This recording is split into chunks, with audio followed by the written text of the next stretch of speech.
Tenemos mucho para contarte, pero lo decíamos, sobran lugares donde desencontrarnos. Y apareció uno nuevo. Sí, claro que sí, lo que sucede en Bolivia, y parece que nuestro país se ha dividido, como siempre, en dos posibilidades, como siempre o como viene sucediendo lamentablemente en los últimos años: golpe de Estado versus crisis institucional. Crisis institucional es como un eufemismo de golpe de Estado, pero ha logrado cruzar esta diferencia sustancial y con consecuencias prácticas gravísimas. Incluso el propio oficialismo, porque dentro de Cambiemos, la Unión Cívica Radical ha manifestado en la voz de sus dirigentes más tradicionales que se trata claramente de un golpe de Estado lo que sucedió en Bolivia, en tanto que Argentina, en la voz del canciller Jorge Forí, del presidente Mauricio Macri, ha evitado hablar de esta instancia y más bien se refiere en términos de crisis institucional. Esto tiene consecuencias prácticas gravísimas, ¿sí?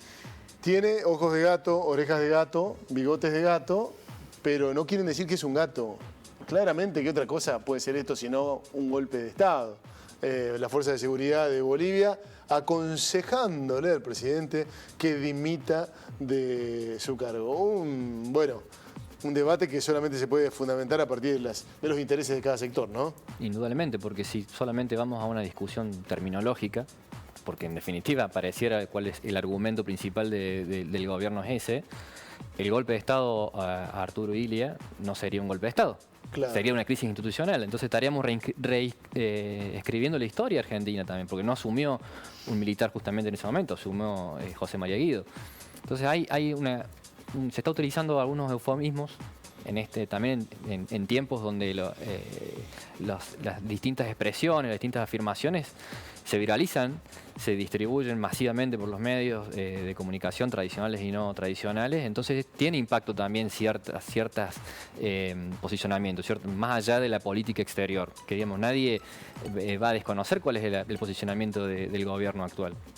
Esta frase y este posicionamiento está hecho indudablemente sobre todo para sus votantes, de mi opinión, porque ya en términos de tiempo histórico no le queda mucho más para dar de recorrido al gobierno, y ante una crisis fundamental quizás está llevando o empujando al máximo la utilización de su posicionamiento y su discurso. Bueno, la salvedad del caso es Susana Malcorra, que fue la canciller argentina, una persona además de aquilatada experiencia, pero digo, de mucho respeto más allá de la cuestión ideológica. Digo, claramente fue un golpe de Estado, no hay que darle vueltas a esto.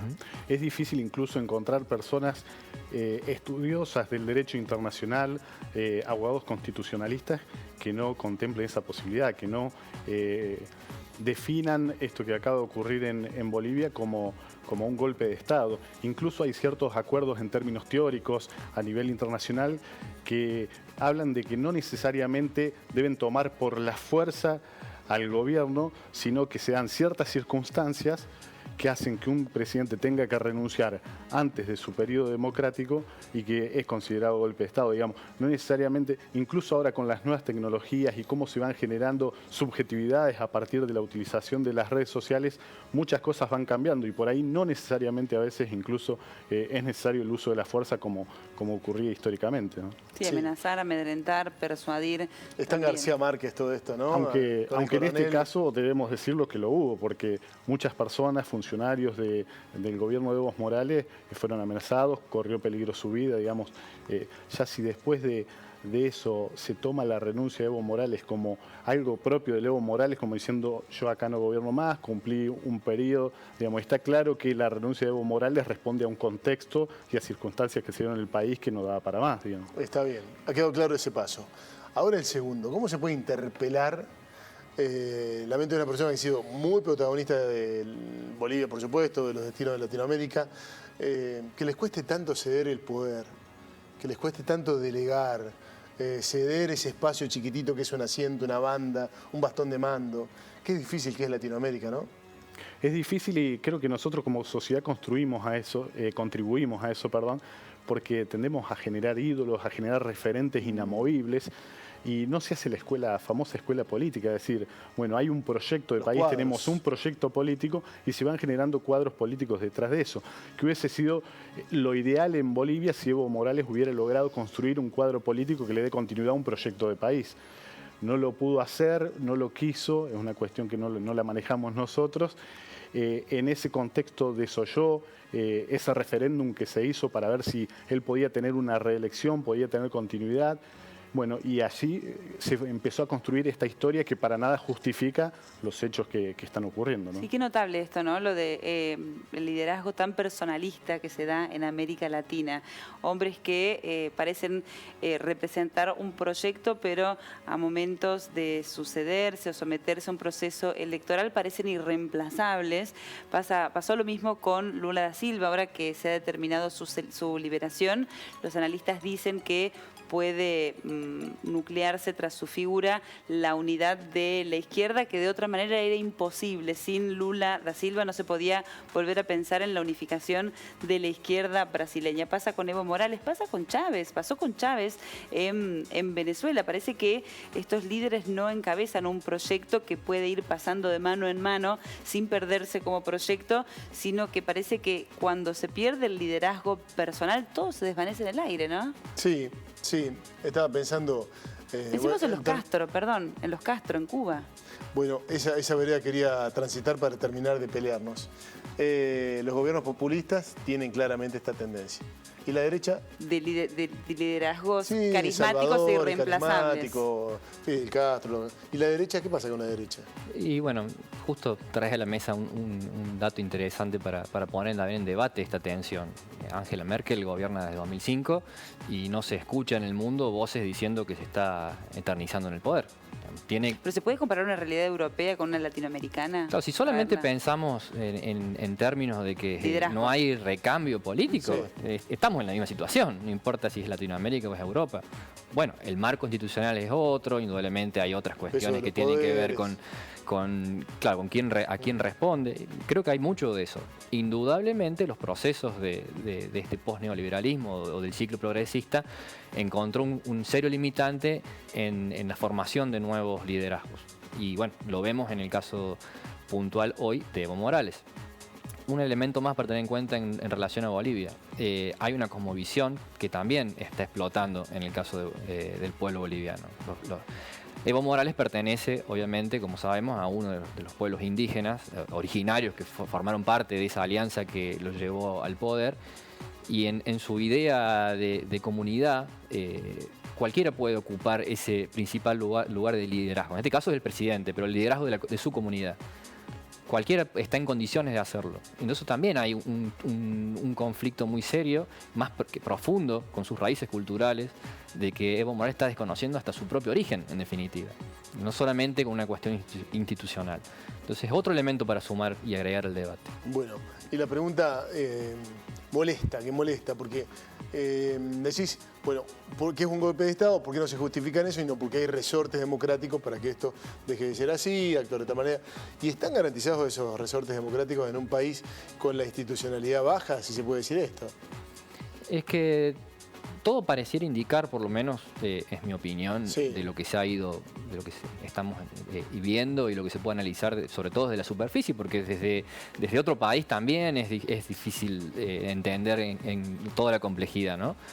Como que el golpe de Estado ya era una decisión tomada de ciertas fuerzas y de ciertos poderes en Bolivia, más allá de la determinación o no del presidente, porque, primera cuestión, el mandato que se interrumpe, como bien mencionó María recién, es un mandato anterior, no es con el mandato que se iniciaba después de ser electo, es un mandato anterior. Entonces ahí estábamos ante un golpe de Estado.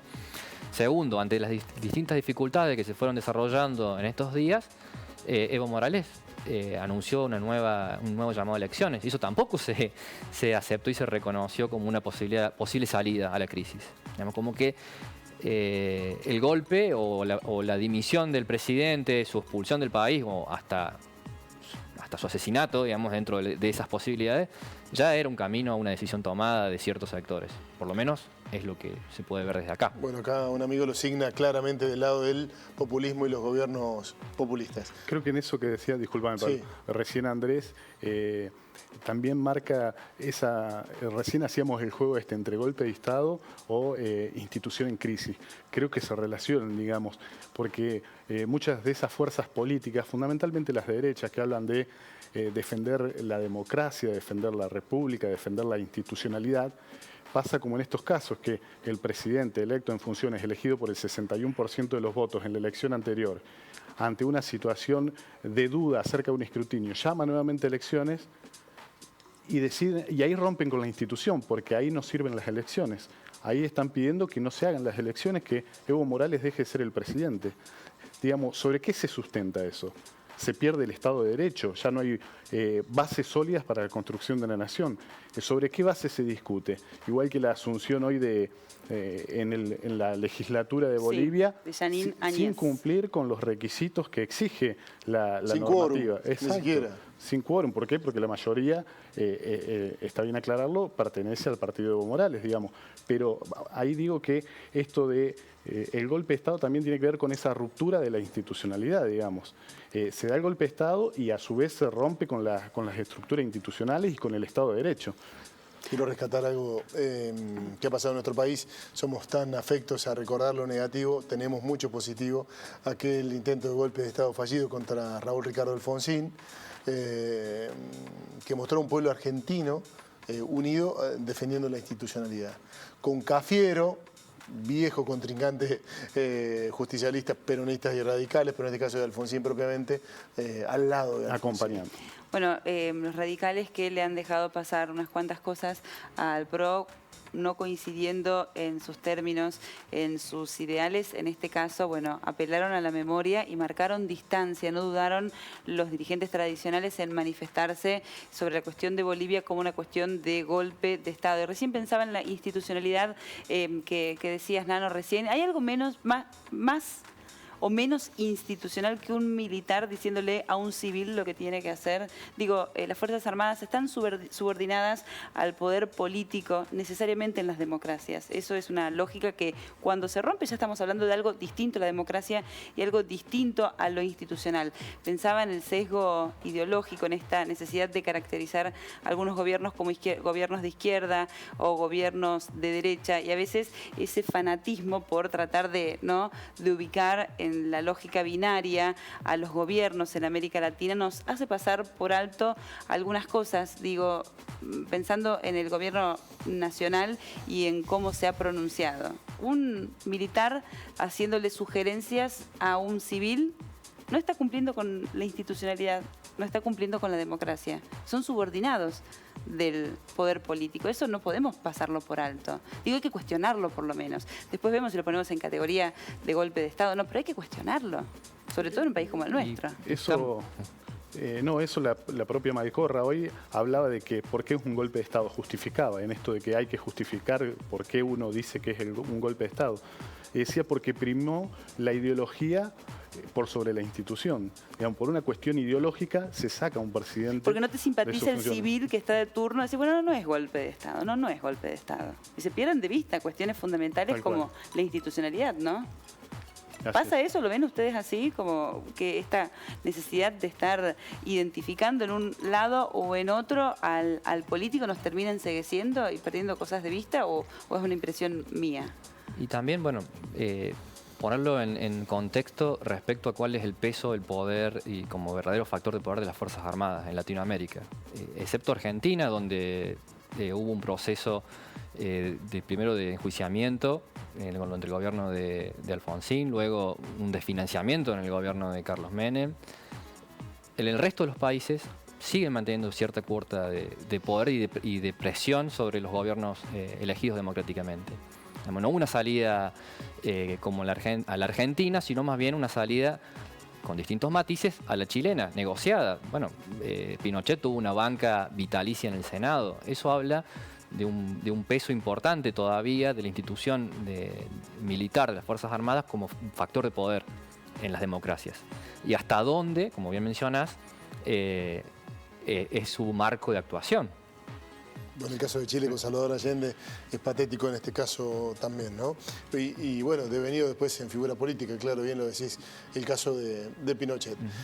Siempre nos decimos para tratar de alentarnos, son democracias jóvenes, son democracias que están empezando a transitar, pero la verdad es que hace falta un poquito más de esto, y robustecerlas tiene que ver con otras cosas. Recién coincido con lo que decía Marina recién, que un poquito nos fuimos de tema, y con esa polarización que se da en torno a lo que uno piensa, si está más de acuerdo con lo que yo pienso es determinada cosa, y si está del otro lado de lo que yo pienso o de la otra vereda de lo que yo pienso, se adjetiviza de otra forma. Entonces ahí un poquito lo que vos decías, cómo entra en juego eso del posicionamiento político que tiene cada uno, sin permitirnos ver el marco legal, la institucionalidad, digamos, de que gente que piensa distinto a uno puede estar haciendo las cosas bien o mal. Parece que el que está del otro lado siempre va a hacer las cosas mal y viceversa, digamos. Bueno, agreguemos un dato que tiene que ver con la posibilidad de algunas inquietudes hacia Argentina con el tema energético. Lo decíamos, el 10% del gas que se utiliza por aquí es importado desde Bolivia, y en ese sentido hay una advertencia porque algunos de los lugares de donde se extrae han sido tomados, y allí trabaja básicamente gente que está a favor de la posición de Evo Morales. Habrá que ver cómo sigue esta instancia también, ¿eh?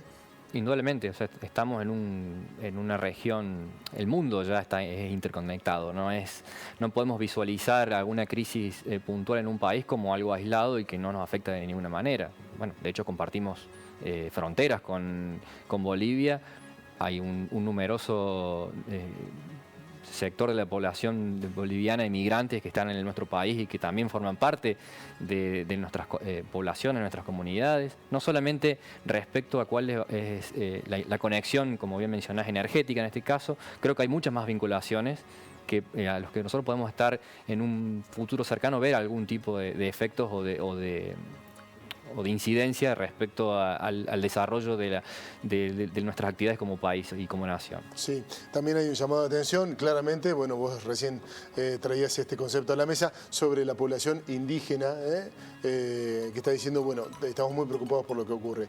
La izquierda indígena en Bolivia es violenta, es violenta. Habrá que ver cómo opera esto de aquí al futuro, cómo sigue la situación en Bolivia. Alguien podrá pensar que hoy se terminó la cuestión, la revuelta en la calle, a partir de la asunción temporal de la nueva presidenta interina.